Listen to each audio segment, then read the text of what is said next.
This is Timothy2415 giving a big old shout out from West Virginia. I'm doing a video review of my 357 Magnum Marlin 1984 lever action rifle. For all those of you who like to do gun checks, there's nothing in there. Nothing in the Mac. I've already checked it. See? Nothing in there. Alright, as I said, this is a lever action.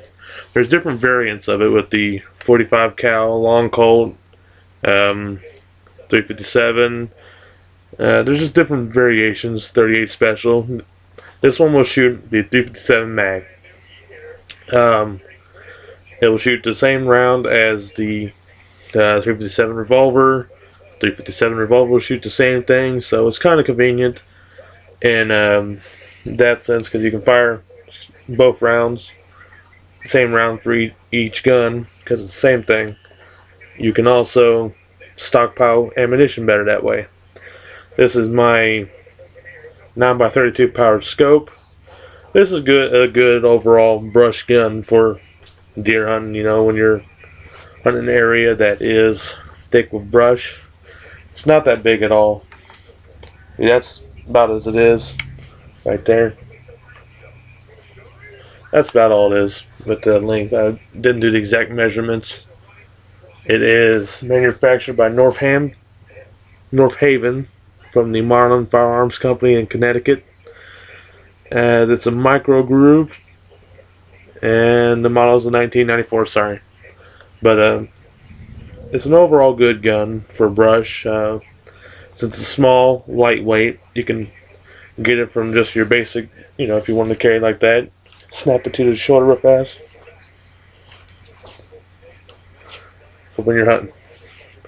It has a nice smooth cock and release.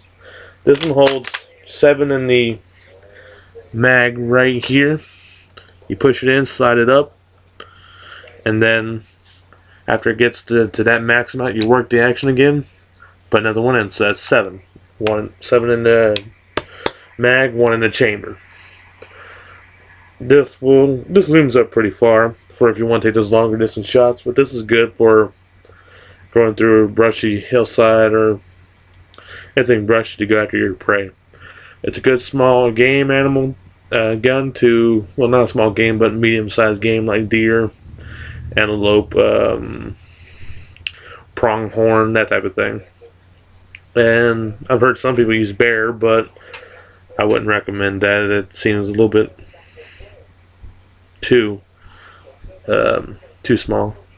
It's a good accurate gun, holds up very well, and it's basic, you know, what you can ask. Good starter up for a deer hunt. It's got the sling notches for if you want to put a sling. And the thing about lever action rifles is they're made after the basic design of the Henry and the Winchester from the Wild West days. You know, the lever action, and this type of scope right here, the scope mount. See how it has its holes? You could actually, like, sorry for the pointing the gun at the screen below. You can actually see through the rails, unlike most scopes. So that way, if you wanted to do your open sights, you can see down the barrel and get your sight right here and shoot like that for up closer, and for longer shots you can switch right here. So that's convenient. You know, looking between your open sights and your scopes. If you want to switch between, I do all my rifles that way that has scopes. I always do peep sights. Never do anything else. This is just my deer rifle for whenever I'm bored. I have plenty of ammo for it. And there's really nothing much to say about it, because if you own a 30-30, and it's pretty much the same thing. It works the same. Alright. The safety. There is no button safety on this. Some of them do have a button safety. Some of them have a switch safety. This one is inconvenient. That's a safe. See? I'm pulling the trigger. It's not going down. That is a safe right there. One click. Save.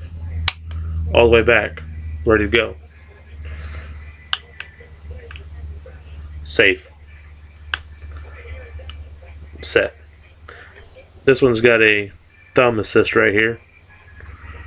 So if I wanted to, I could actually just easier than just putting it on the actual hammer.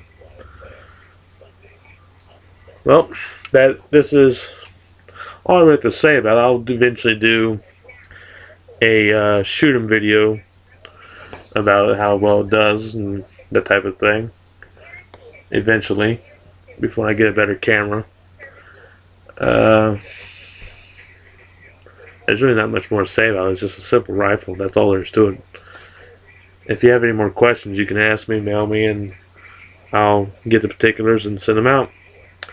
Alright, well, oh, before I forget, the scope here is a Simmons, and Simmons is good scopes.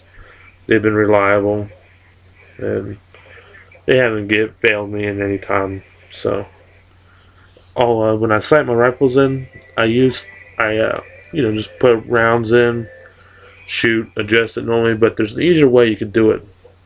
If you want, you take a bore sight.